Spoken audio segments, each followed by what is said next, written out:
turi mu rugendo. Babyeyi bana namwe rubyiruko, ibibazo bijya mwibaza ku mahame y'ukwemera n'inyigisho za Kiliziya Gatolika mukabura muvana ibisobanuro byabyo, ubu ntibikiri kure yanyu. Nimutega amatwi ikiganiro turi mu rugendo, mutegurirwa n'ubunyamabanga bw'inama y'Episkopi Gatolika mu Rwanda, kikanyura kuri Radio Maria Rwanda kuwa gatandatu kuva saa 11 kugera saa 11 n'igice zo ku mugoroba, no kuri Radio Isango Star kuwa gatanu kuva saa 12 n'igice kugera saa 1 zo ku mugoroba. Mushonje muhishiwe rero, nimugacikwe n'ikiganiro turi mu rugendo, igiseke gisesekaye ibisubizo by'ukwemera. Inshuti bavandimwe, turabashuhuje, nimugire amahoro y'umwami wacu Yezu Kristo. Uyu munsi tugiye kuganira kuri insanganyamatsiko ivuga iti ukwemera kujya kuturangiriza ibinanirwa n'ubujiji bwacu.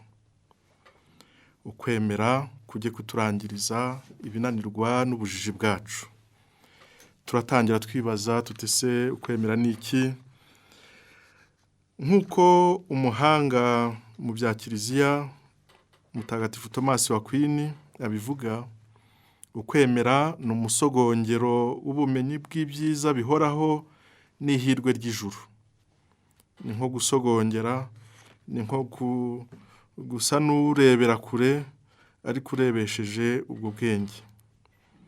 Mu ibaruwa yandikiwe Abahebureyi batubwira ko ukwemera ari ishingiro ry'ibyo twizeye, kukatubera n'icyemezo cy'ibitagaragara.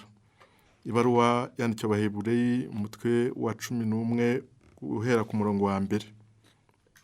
Icyo twizeye rero ni ihirwe ry'ahazaza. Mu yandi magambo ni ubugingo bw'iteka.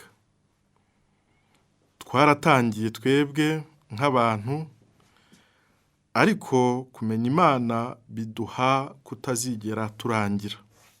Ubundi cyatangiye kirarangira, ariko Imana iduha kutazarangira, kuko kuyimenya niko kumenya ubugingo bw'iteka. Niko Yezu atubwira mu Ivanjili ya Yohani umutwe wa 12 umurongo wa 3, agira ati ubugingo bw'iteka ni ukukumenya wowe Mana imwe y'ukuri, no kumenya uwo watumye Yezu Kristo. Izo ngingo ebyiri rero nizo zihatse ukwemera kwacu: kumenya Imana y'ukuri no kumenya uwo yatumye hano ku isi. Imana y'ukuri ni ubutatu butagatifu, uwo yatumye ni Mwana wigize umuntu. Inzira rero igera ku Mana y'ukuri twayihawe n'Imana ubwayo, si twebwe twabyihaye. Si twe twayikunze mbere, niyo yadukunze mbere. Nta wundi rero wari gushobora kuyiduha, Imana yonyine niyo yari gushobora kwimenyekanisha. Iyo nzira igera ku Mana ni Yezu, Imana ubwayo yigize umuntu. Ni nayo mpamvu yavuze ati aho ngiye murahazi, n'inzira murayizi. Mu Ivanjili ya Yohani umutwe wa 14 aravuga ati nige nzira, ukuri n'ubugingo. Umuhanga wa Kiliziya twaje tuvuga Mutagatifu Tomasi wa Kwini avuga ko ibyo dukwiye kumenya ku Mana ari ibintu bitatu. Imana imwe bivuga iki? Ku Imana se irimo abapersona batatu, abo bapersona bo bavuga iki, basobanura iki? Ibikorwa by'Imana byo ni ibihe? Nibyo rero tugiye gutangira kureba mu kanya kagiye kuza.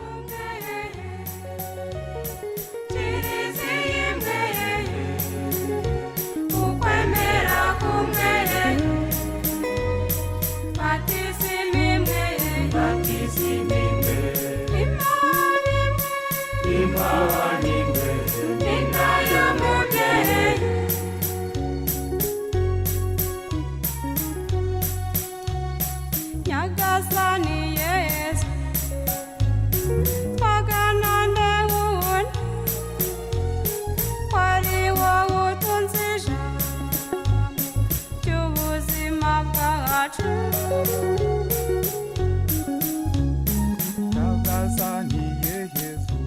kugira ngo rero wumve ko Imana ari imwe, ni ngombwa kubanza kumenya ko Imana ibaho, ko Imana iriho.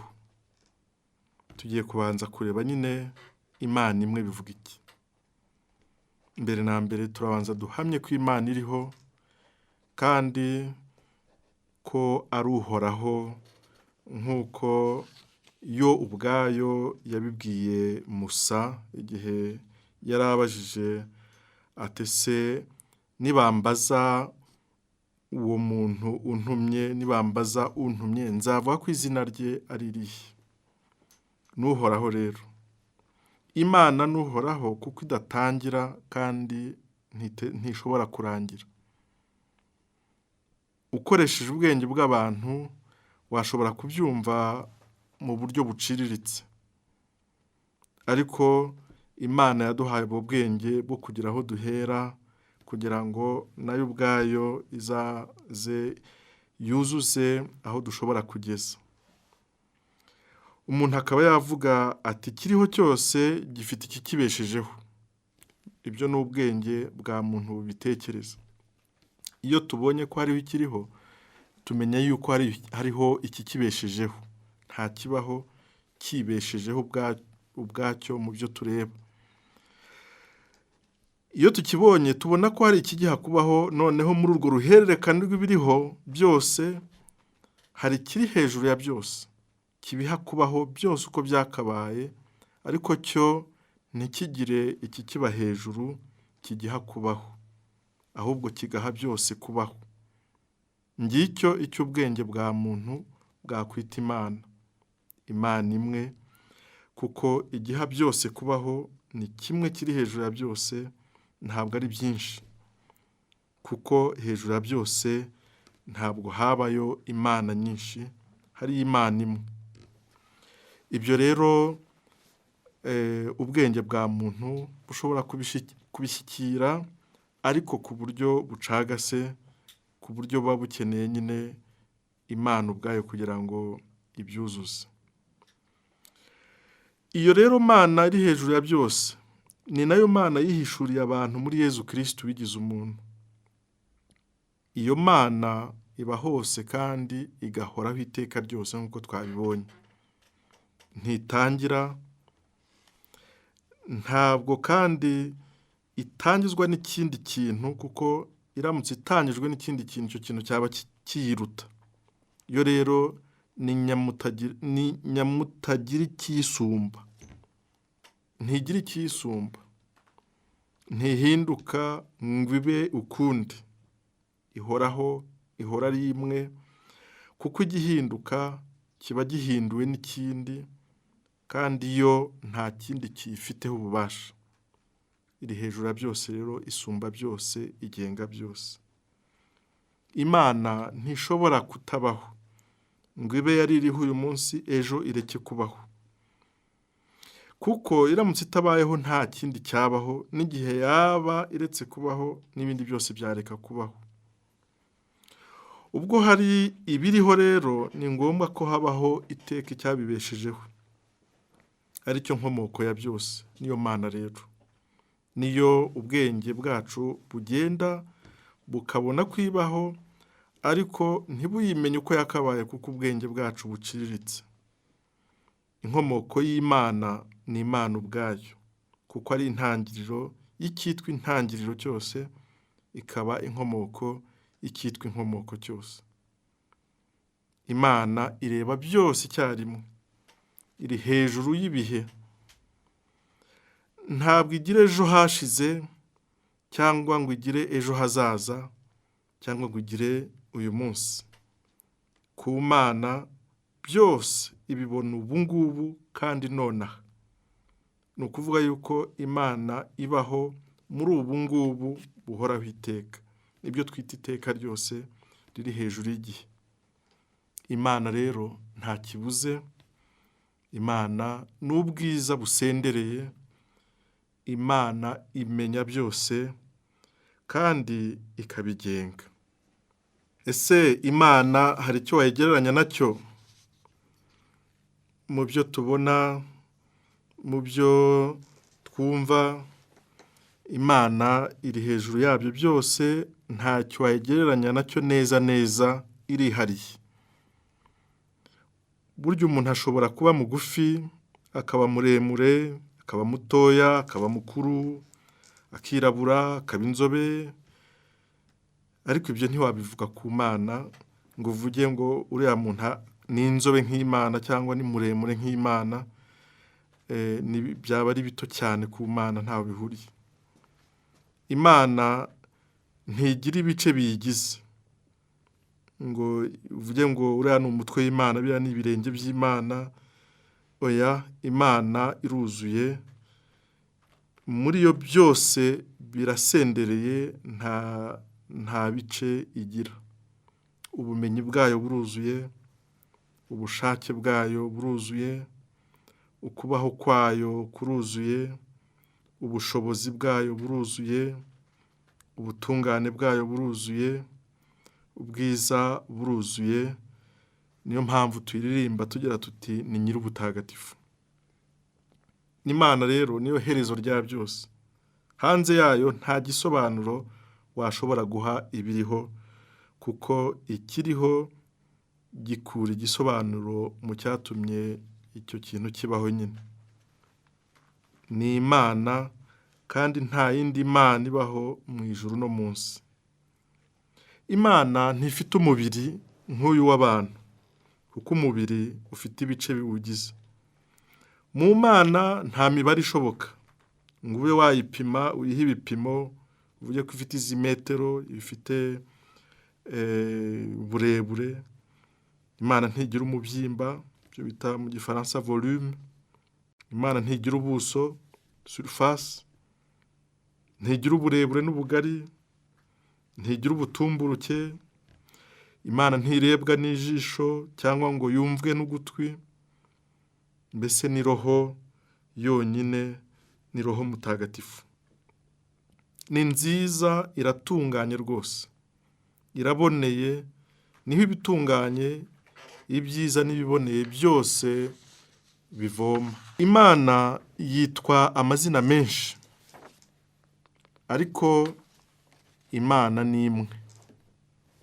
Amazina ihabwa yahabwa n'abantu, kandi nabo bakayiha ayo mazina bagendeye aho ubwenge bwabo bugarukira no mu byo bashobora kubona.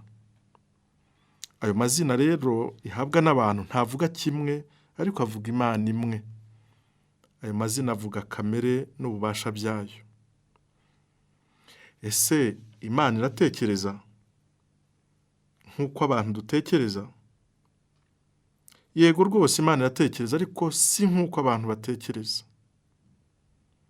Abantu babikora mu gihe, yo ikabikora mu iteka ryose, hejuru y'igihe. Ibona byose mu buryo bwuzuye. Ntabwo igoragoza ingingo kugira ngo ishake ukuri kuyirimo, kuko yo ubwayo ni ukuri, ntishobora kubona ikindi kitari ukuri cyangwa ngo itekereze ikindi kitari ukuri. Ese Imana igira kwifuza nk'uko abantu twifuza? Cyangwa muri yo habamo ugushaka? Yego rwose, Imana irifuza ariko ntiyifuza nk'abantu. Irashaka, muri yo habamo gushaka ariko ntishaka nk'abantu.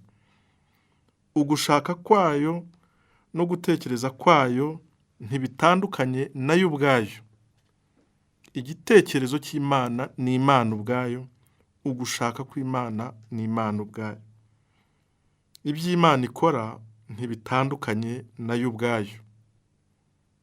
Ese Imana iravuga? Yego rwose, ariko ntivugisha umunwa, kuko umunwa ni igice cy'umubiri w'umuntu, naho Imana ntigira umubiri. Nk'uko Imana itekereza yo ubwayo, igitekerezo cyayo kikaba yo ubwayo, ugushaka kwayo kukaba yo ubwayo, no kuvuga ijambo ryayo niyo ubwayo. Niyo mpamvu tuvuga yuko jambo ari Imana. Igitekerezo cy'Imana ni Imana ubwayo, ugushaka kukaba gushaka kwayo kukaba iyo ubwayo, n'ijambo rikaba yo ubwayo. Niyo mpamvu mu ntangiriro y'ivanjiri yanditswe na Yohani dusomamo ngo mu ntangiriro jambo yariho, kandi ijambo yabanaga n'Imana, kandi ijambo akaba Imana. Murumva yuko ijambo ry'Imana ni Imana ubwayo. Ngo nuko jambo yigira umuntu maze abana natwe, kandi twibonera ikuzo rye. Ni ukuvuga ko jambo ari Imana, kandi muri jambo twabonye Imana, tubona n'ikuzo ryayo. Tubona ikuzo umwana w'ikinege akomora kuri se, akaba asendereye ubuntu n'ukuri. Ibyo tubisanga mu ivanjiri ya Yohani umutwe wa mbere guhera ku murongo wa mbere n'ibikurikiyeho. Iyo tuvuze ngo Imana ni ubutatu butagatifu, biba bivuga iki ko twari tumaze kuvuga yuko Imana ari imwe? Mu ndangakwemera yacu tuvuga ko twemera Imana Data, tukemera Imana Mwana, tukemera n'Imana Roho Mutagatifu. Tuvuga ko Imana ari imwe mu baperisona batatu, niko twabyize muri gatigisimu, abaperisona. Imana iriho muri kamere yayo. Imana iratekereza, kandi Imana irakunda. Twabonye ko kamere y'Imana ni Imana ubwayo, kandi twabonye ko igitekerezo cy'Imana ni Imana ubwayo. Twanabonye yuko n'urukundo rw'Imana ni Imana ubwayo. Ni nako tuvuga ko Imana ari urukundo. Kamere yayo niyo ubwayo, nibyo mu gifaransa bita essence existence, no kuvuga iriho kandi ibaho. Imana iratekereza, iritekereza. Igitekerezo cyayo niyo ubwayo, nk'uko twari tubivuze. Imana irakunda. Urukundo rwayo niyo ubwayo. Bitandukanye no ku muntu. Ibikorwa by'umuntu ntabwo biba ari uwo muntu neza neza. Ibikorwa by'umuntu bitandukanye n'uwo muntu. Kamere y'umuntu itandukanye n'ibitekerezo bye, kamere y'umuntu ikaba itandukanye n'urukundo rwe. Kamere y'Imana ni umupersona wa mbere. Hahandi twumva mu isezerano rya kera ati nduhoraho, nduhoraho. Igitekerezo cyangwa ijambo ry'Imana ni umupersona wa kabiri. Urukundo rw'Imana cyangwa urumuri rw'Imana ni umupersona wa gatatu. Tuvuga umupersona, ariko n'ubwo buryo nyine Imana ihoraho yiyereka abantu. Imana ihoraho ni Data, jambo uhoraho ni Mwana, rukundo na rumuri rutazima ni Roho Mutagatifu. Ibyo rero bikagora ubwenge bwacu kubishyikira, kumva yuko Data, Mwana, Roho Mutagatifu ari Imana imwe. Ibyo ngibyo ubwenge bwacu aho bugeza, ukwemera kuradufasha, noneho na Yezu Kristo mu ijambo yatugejejeho tukarushaho kubyumva no kumurikirwa. Ese ko tuvuga Mwana, tukavuga yuko Yezu ari umwana w'Imana, Imana irabyara? Imana irabyara rwose. Irabyara kuko tuvuga ngo umwana yarabyawe ntiyaremwe. Imana ariko ntibyara kubw'umubiri, kuko Imana nyine si umubiri. Ni kubwa kamere yayo itari umubiri. Ni igikorwa cyo mu iteka ryose, si cyo mu gihe. Ntiwabaza ngo ryari yabyaye ryari, cyangwa ngo byagenze bite icyo gihe. Imana ibyara jambo, igitekerezo cyayo. Nibyo bita mu rurimi rw'ikigereki logos. Ni jambo uhoraho w'Imana, udatandukanye ku bwa kamere na Data. Data na Mwana mu busabane bwabo buhoraho harimo urukundo, harimo urumuri. Urwo rero ni rwo Roho Mutagatifu tuvuga, ukomoka kuri Data na mwana. Urwo rukundo rwa bombi, ubusabane bwa bombi ntibutandukanye ku bwa kamere na bombi nyine. Harimo amagambo abiri akoreshwa mu rurimi rw'igifaransa ariko avuga kimwe. Hari aho muzumva mu gifaransa bavuga personne, niho hava rya jambo ry'umupersona. Hakaba n'indi jambo ryitwa hypostase, ryo rikomoka mu kigereki, naho persone ryo rikomoka mu kilatini. Ariko bivuga kimwe rero, bivuga kamere ihoraho, bikavuga ijambo rihoraho, bikavuga n'ubusabane bwa bombi. Iyo kamere y'Imana, iyo jambo ry'Imana, n'ubwo busabane bwa kamere na jambo, byose ibyo twita abaperisona. Reka rero turebe ibikorwa by'Imana. Imana ikora nk'abantu, Imana ikora ibiki, ikora ite? Imana niyo ya mbere, ni iya kare nk'uko abakurambere bacu bayitaga. Imana ifite ibitunganye byose mu buryo bwuzuye. Ibyo ikora, ibikora bikurikije kamere yayo, kandi kamere yayo ni ubutungane gusa. Niyo mpamvu ibiriho byose ariyo bikomokaho, kandi yabiremeye ubwo butungane, niho bigana. Imana iriho ku buryo bwuzuye.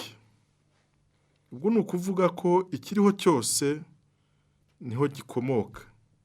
Icyo nticyuzuye, icyuzuye ni icyagihaye kubaho, ariko kigana kuri ubwo bwuzure. Ibiriho byose rero tubona: amabuye, igitaka, ibumba, umucanga, imisozi, ibibaya, amazi, umuriro, umwuka n'ibindi. Ibyo byose n'ibibikomokaho, murumva ko bikomoka ku Mana, yo iri hejuru ya byose kandi iha byose kubaho. Igikorwa rero cya mbere cy'Imana ni uguha byose kubaho. Imana ifite ubuzima busendereye. Igifite ubuzima cyose niho gikomoka. Zaba inyamaswa, ibimera, abantu, abamarayika, byose ibyo tuvuga ko bifite ubuzima, bikomora ubuzima ku Mana, kuko niyo ifite ubuzima bwuzuye kandi busendereye. Imana ni umuremyi. Kurema bivuga iki? Bivuga kuvana byose mu busa. Imana niyo yahanze byose, niyo mpamvu tuyita rurema. Hari abayita ruhanga, kuko byose yabikuye mu busa nyine bishyiraho. Burya iyo tuvuga ngo umuntu ararema cyangwa arahanga, ni mu buryo buciriritse, kuko umuntu ahera ku biriho, ibyo yasanze. Ntabwo icyo akora akivana mu busa, ahubwo ahera ku cyo asanze. Imana kandi ikomeza ibiriho. Nyuma yo kurema ibiriho, irabikomeza mu bugenga bwayo kandi ikabiyobora. Nta cyashobora gutsiratsiza iby'Imana yashyizeho, iby'Imana yaremye. Nta cyashobora gukuba na zeru ibikorwa by'Imana, kuko nta cyiza kivanaho icyo ushobora byose yakoze. Niyo mpamvu tudakangarana iyo hari ibishobora kudukangaranya. Tuzi yuko icyo Imana yashyizeho nta muntu wagikuraho. Imana rero irema byose kubera impamvu, kandi ikabiha icyerekezo. Ikiriho cyose gifite impamvu kiriho, kandi gifite n'aho kigana muri uko kubaho kwacyo. Igihe umuntu yugarijwe n'icyaha n'ingaruka zacyo, igihe yasaga n'uwaheze mu cyaha kandi atabona inzira yo gusohokamo, atanazi aho ari uko hameze, umwanzi Sekibi yasaga n'uwatsinze urwo rugamba. ariko ntiyatsinda Imana, ntabwo yatsinda uhoraho, ntabwo yatsinda urwo rugamba. Imana yigize umuntu rero kugira ngo igihano cy'icyaha umuntu yari yakoze, Imana aba ariyo igikora, ariko itsindire sekibi mu urupfu rwo ku musaraba. Ibi rero nibyo tujya turirimba mu gihe cy'igisibo, tuvuga ngo urwo twari dukwiye ni we rwahamye. Ni uko Imana yaje, za ngaruka z'icyaha umuntu yakoze, Imana akaba ariyo izirengera kugira ngo umuntu akire. Imana rero muri Yezu Kristo yaratugobotse, nk'uko umusaza Zakariya mu ndirimbo twita Benedictus iriya avuga ati nihasingizwe Nyagasani Imana ya Isiraheli, abivuga agira ati yatugoboreye ububasha budukiza mu nzu ya Dawudi umugaragu we. Koko Imana yacu igira impuhwe nyinshi zihebuje, ari nazo zatumye zuba rirashe amanuka mu ijuru aje kudusura, akabonekera abari mu mwijima no mu gicuku cy'urupfu, kugira ngo atuyobore mu nzira y'amahoro. Ibi tubisanga mu Ivanjili ya Luka umutwe wa 1 umurongo wa 67 n'ibikurikiraho. Kubera rero urukundo ruhebuje, Yezu umwana w'Imana ihoraho, Jambo wigize umuntu, yemeye kubabara ngo abantu bababarirwe. Urukundo rutsindira icyaha ku giti cy'umusaraba, bityo rutsindira ko na wa mwanzi wacu ntabwo akidufiteho ububasha, kuko Imana yaradutabaye itugobotora mu nzara ze. Ni mu rupfu n'izuka twabaye ibiremwa bishya, niho ukwemera kwacu guhagaze. Nk'uko abigishwa bahawe ukwemera na Yezu Kristo, abohereza Roho Mutagatifu wo kubamurikira no kubereka neza ubwo buzima bw'Imana cyo busobanura, natwe twahawe Roho Mutagatifu kandi twahawe ukwemera.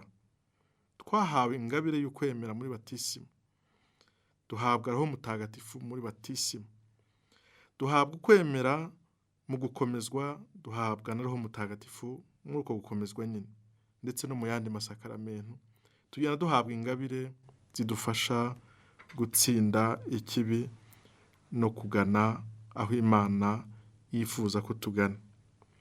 Tujye duhora tuvugurura iyo ngabire muri twe, bityo izadushyikiriza ubumenyi butambutse ubw'abantu. Ukwemera kujye kuturangiriza ubujiji bwacu. Ubwo bujiji bwacu bukomoka he? Bukomoka ku cyaha, bukomoka no kuri kamere yacu ituzuye. Ariko Imana yadutsindiye icyaha kandi yatweretse inzira yo kukivamo, na kamere yacu ituzuye tuzi ko ikibura kugira ngo yuzure, Nyagasani Yezu yakituzaniye kandi yatweretse inzira. Ni Nyagasani wenyine ushobora kuzuza kamere yacu. Nibyo Mutagatifu Augustin yavugaga yuko ubuzima bwacu buhora buhangayitse kugeza igihe buzaruhukira mu Mana y'ubwayo. Ngwino Mana Data, utureme bundi bushya. Ngwino Nyagasani Yezu, uduhaze inema zawe. Ngwino Roho w'Imana, utuzuzemo umwuka wawe, tubashe gusobanukirwa n'ijambo ridukiza. Bavandimwe, twari kumwe muri iki kiganiro, ndabifuriza kuvugurura inema z'Imana ziri muri mwebwe, ziri muri twese, kugira ngo aho icyaha kitugumisha mu mwijima, inema y'Imana igitumurikira, maze tuve mu bujiji. Yezu Kristo agiye gusubira kwa se, yasezeranije abe Roho Mutagatifu. Roho Mutagatifu rero twese twaramuhawe kandi ari muri twebwe, akomeza tumurikire, maze turusheho kumenya iby'Imana no gukomera mu by'Imana.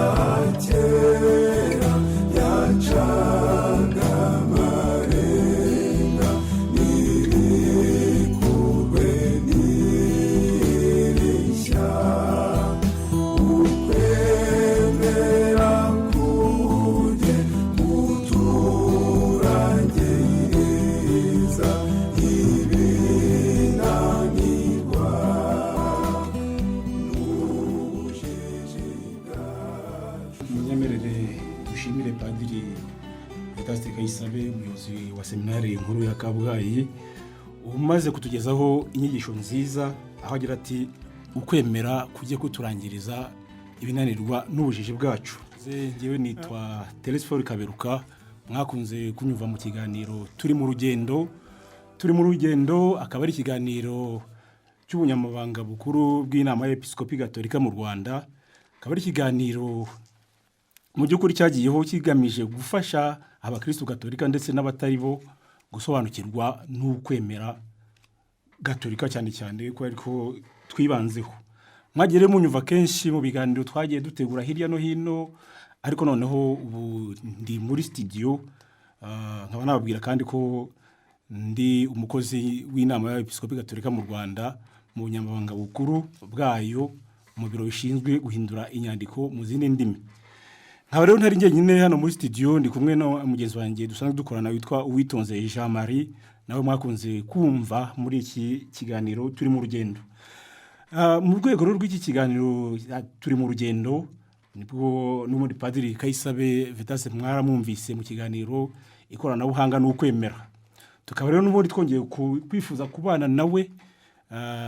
Kenshi iyo tugiye mu misa burya Padri arigisha, ariko nitubona umwanya wo kumubaza ibyo tutasobanukiwe. Nyuma y'inyigisho amaze kuduha, hari ibyo mwumvise muri iyi nyigisho mushobora kumubaza akagira uko wadusobanurira tukarushaho kumva no gusobanukirwa ukwemera kwacu, kubera ko niyo ntego y'iki kiganiro turi mu rugendo. Padri rero wenda ijya gutera uburezi irabwibanza, hari duhereye kuri insanganyamatsiko mwateruye mugira muti ukwemera kujye kuturangiriza ibinanirwa n'ubushishirwa bwacu. Wenda ngewe ntangiriye abandi bateze amatwi Radio Maria Rwanda, ibi ngibi muvuga ibinanirwa n'ubujiji bwacu ni ibihe? Yego mwabivuze ko nondagira ngo mubivuge bwose mu buryo bworoshye. Inanirwa n'ubujiji bwacu ni ibihe? Ubujiji mwavuze aho bukomoka ku cyaha, ariko se n'ubwo bujiji bwo ntubuye? Urakoze. Ubujiji bwacu icyo twakwita ubujiji nuko ubwo tuba tugiye nk'imbere y'Imana, ukareba Imana icyo ari cyo, ukareba n'umuntu wowe icyo uri cyo, ugasanga mu by'ukuri uri hasi cyane. Byose niyo bikesha ubumenyi bwawe ugereranyije n'ubumenyi bw'Imana. nta n'icyakangahe, ni ibintu utagereranya, kuko bimwe biruzuye birasendereye, ibindi biri mu ndiba cyangwa se n'ubusabusa. Ubujiji rero bwacu ahambere buri n'ubujiji bujyanye no gushobora kumenya Imana. Ubwuzure biravuga iki bw'Imana? Ubugingo bw'iteka biravuga iki? Kuko urabibona n'ubu ngubu mu bantu iyo babwira uti nyamuneka nimukorere n'ubugingo bw'iteka, hari ubwo bakubwira ati ibyo nibyo muvuga ariko ntabibaho. Hariho n'abitwa ko ari abahanga bavuga bati umuntu abaho imyaka ikarangira bikarangira. Ubwo hari imvugo ivuga ngo nta myaka 100 ibaho.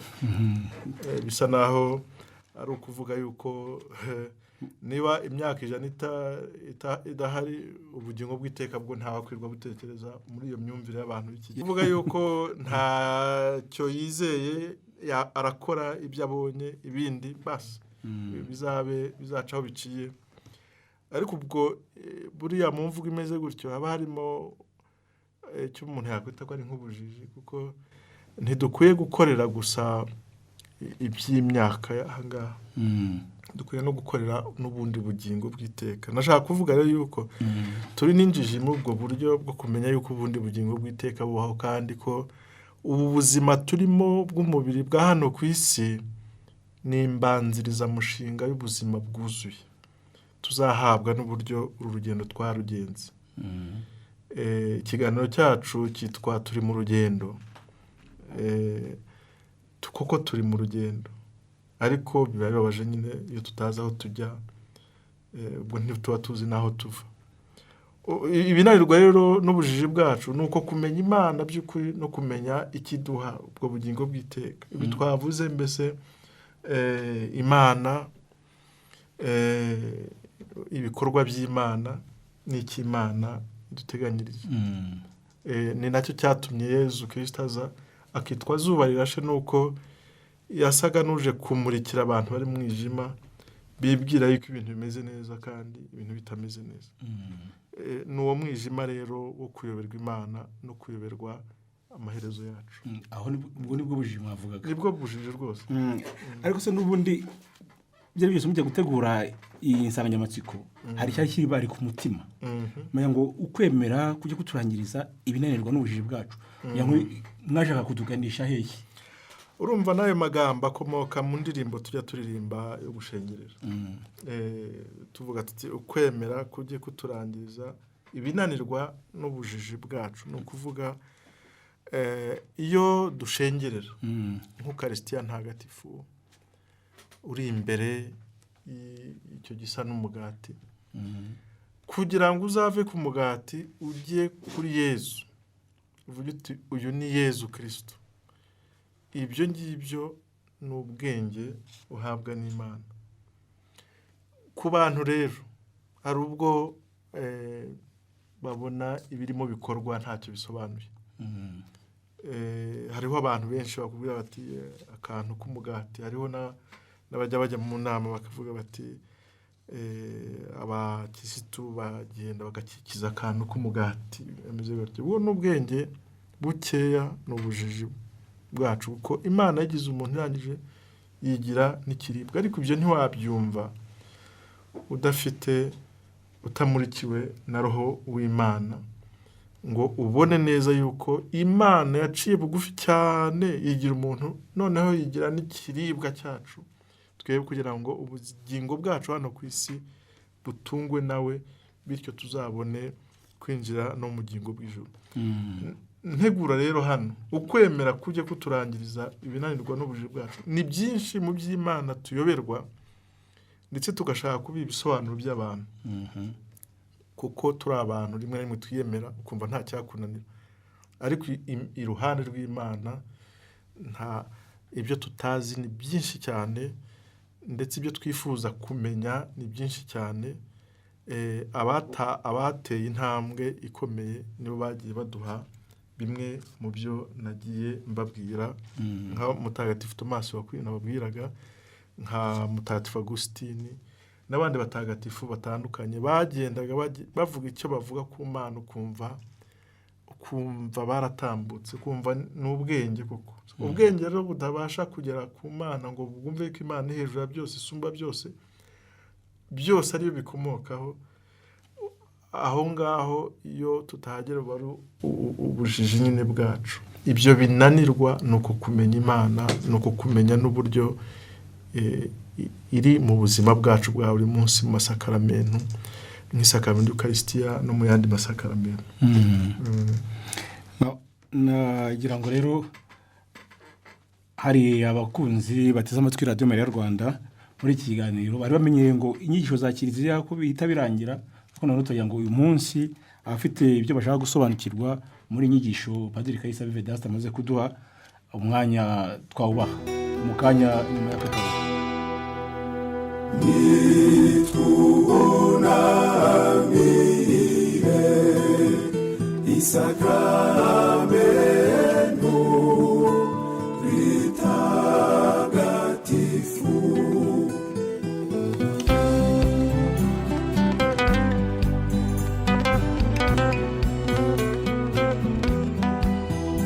Uko twakomeje rero kubyumva uyu munsi tukaba turi kumwe na Padri Vedaste Kayisabe, akaba ari umupadiri uyobora seminari nkuru ya Kabgayi bakunze kwita Philosophicum. Akaba rero yatuganiriye ku nsanganyamatsiko agira ati ukwemera kujye kuturangiriza ibinanirwa n'ubujiji bwacu, aho yatubwiye ukwemera icyari cyo, ndetse mu kanyamaze kutubwira n'ibyo tunanirwa kubera ubujiji bwacu nabyo yabitubwiye. Yadusobanuriye ubutatu butagatifu, abaperisona. Ndagira ngo rero bakunzi muteze amatwi Radio Mariya Rwanda ho muri hirya no hino, uhagira ikibazo yashaka kumubaza kuri inyigisho amaze kuduha, rwose umwanya n'uwanyu.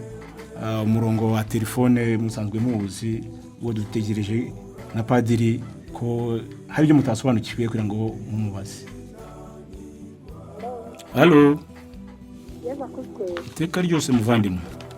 Ndamutse neza. Mwaramutse amahoro. Amahoro ni Petronira w'Irugango. Yego Petronira. Yego mudusuhurize na Padri. Padri turabasuhuje. Muraho. N'abarabumva. Murakomeye. Yego turi amahoro. Murakoze rero kutugezaho iki kiganiro inyigisho za kiliziya twakimenyeyemo byinshi. Hari abantu hari nk'ikintu mwigeze kutubwira, hari abantu benshi batekerezaga ko Imana nubwo ari Imana imwe mu bitatu ariko akiyumvisha ko ari Imana eshatu. Bamwe mu kwemera kwabo bakumva ko ari Imana Yezu, akaba n'Imana nkuru, akaba na Roho Mutagatifu.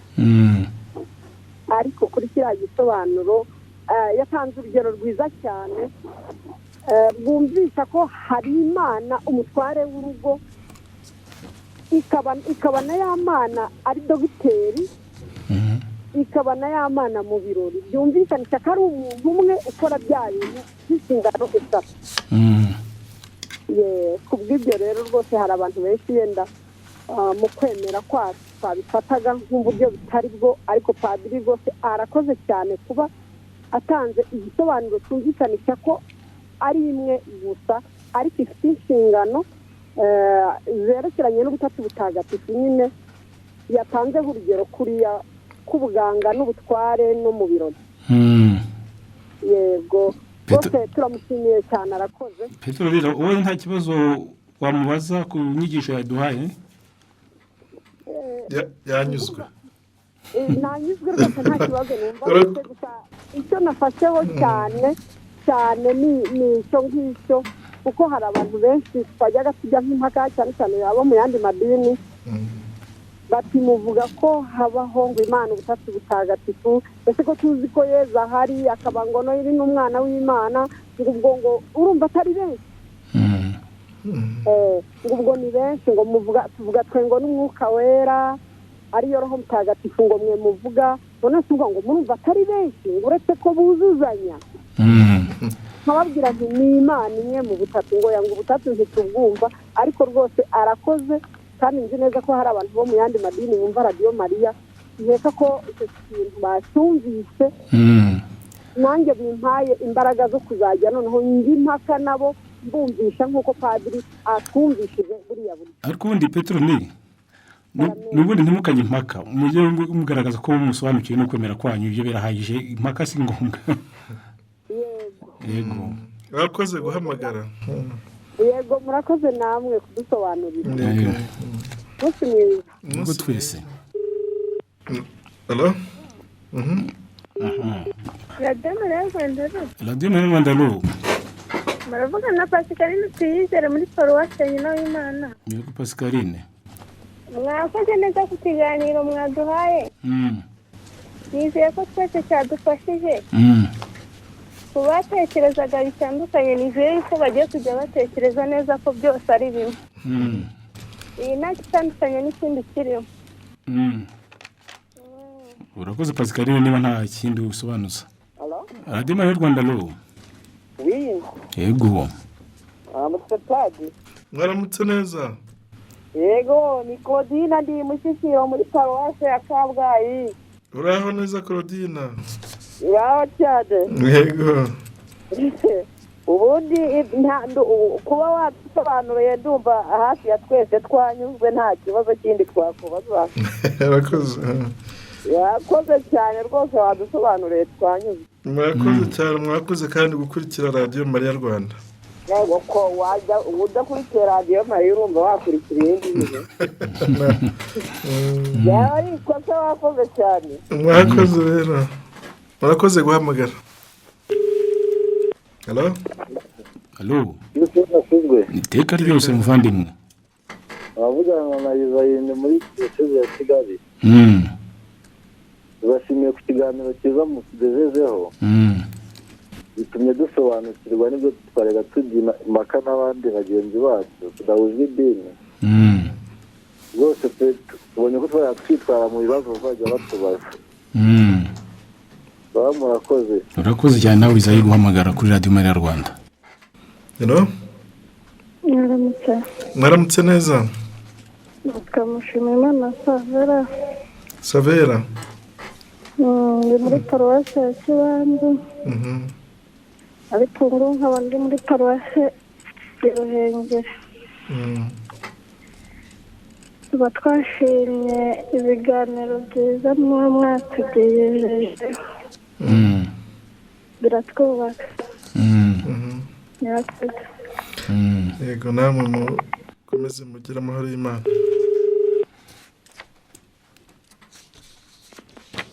Allo? Karame. Kristo Yesu akuzwe.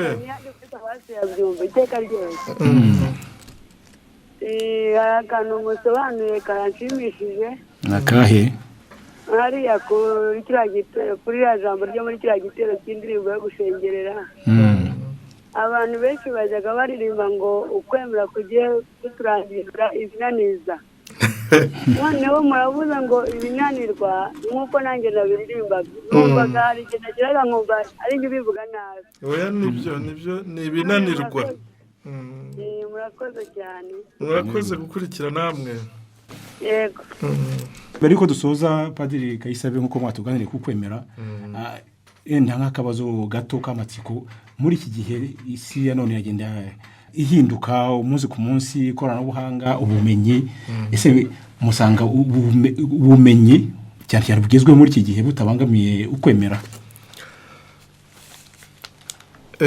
Ngira ngo ni ikibazo cyiza kuko muri iki gihe hari byinshi abantu bagiye bavumbura bijyanye n'ubumenyi butari buzwi. Nk'ubu ngubu abantu bagiye bavumbura ibijyanye n'itumanaho mu rwego rwo hejuru, bagiye bakora ibingibi bituma umuntu uri mu cyumba kimwe ashobora kuba afite isi yose imbere ye mu bijyanye n'amakuru n'iki, ugasanga kubera ibya internet n'ibi by'ikoranabuhanga bindi bitandukanye. Ariko ibingibi byose umuntu ashobora kugira ngo ni igitangaza, ariko arahera ku bihari. Niba ari za connection ibingibi byo kuvuga ngo afite internet we, bafite byinshi baheraho. Bahera ku mazi, bahera ku mwuka, bahera kuri imivumba y'amazi n'iy'umwuka, bahera ku bintu bihari. Batazi uko ninde waremye umwuka, ninde waremye amazi, ninde waremye igitaka, ninde waremye ibyo bacukura bakabikoramo wenda ibi byuma bikurura amajwi. Ibyo ngibyo ntibazi. Ubwo ni ubumenyi bw'umuntu ariko butarema, ni ubumenyi buva ku bisanzwe biri aho ngaho bahawe n'Imana. Kandi ubwo bumenyi buranahera no ku bwenge Imana yatanze, ubwonko na roho Imana iha abantu ishobora kubafasha kugira ibyo bageraho. Ikibi rero muri ibi ngibi giteye impungenge muri iki gihe ni uko ubwo bumenyi abantu hari ababukoresha bahakana Imana. Ibyo rero ni bya bindi umuntu yakwita ko ari nko kwivuguruza, ni nko kuba nyamwanga iyo byavuye, ni ukwivuguruza mu by'ukuri kuko inkomoko ya byose ni Imana. Kugira ngo uzagire ikintu gituma uhakana inkomoko y'ibyo uvuga ni ukwivuguruza, kandi Imana ibirinde abakristo bacu, ibirinde n'abantu muri rusange. Ntekereza rero yuko muri iki gihe ufite ubwenge abushimira Imana azarushaho kugira ubwisumbuyeho. Ariko nabukora arwanya Imana, ntawe urwanya Imana. Yewe na shitani yari ifite imbaraga nyinshi yaragerageje, ariko yaratsinzwe kandi izatsindwa burundu. Ku buryo rero ntihazagire rwose ubiteranya n'Imana. Wa mugani wa Gamariyeli abwira bagenzi be ati ibintu iyo bitava ku Mana birisenya, ariko iyo biva ku Mana niyo wagira ute ntacyo wabikoraho. Duhane rero gukunda Imana no kuyoboka kugira ngo inatumurikire n'ibitayivaho tutazavaho tubiyitirira. Hariho abashobora kwitirira Imana n'ibitari byayo, ibintu biciye bugufi, ibintu by'ibipagani, akaba yakubwira ati ni Imana. Ariko iyo wizera, iyo wemera kandi wumva wowe ubwawe wese uri mu biganza by'Imana, Imana irakuyobora, benshi babitangira ubuhamya. Murakoze cyane Padri. Turi mu rugendo. Babyeyi bana namwe rubyiruko, ibibazo bijya mwibaza ku mahame y'ukwemera n'inyigisho za Kiliziya Gatolika, mukabona muvana ibisobanuro byabyo, ubu ntibikiri kure yanyu. nimutega amatwi ikiganiro turi mu rugendo, mutegurirwa n'ubunyamabanga bw'inama y'Episkopi Gatolika mu Rwanda, kikazajya kinyura kuri radiyo Mariya Rwanda kuwa gatandatu kuva saa 11 kugera saa 11 n'igice zo ku mugoroba, no kuri radiyo Isango Star kuwa gatanu kuva saa 12 n'igice kugera saa 1 zo ku mugoroba. Mushonje muhishiwe rero, nimugacikwe n'ikiganiro turi mu rugendo, igiseke gisesekaye ibisubizo by'ukwemera.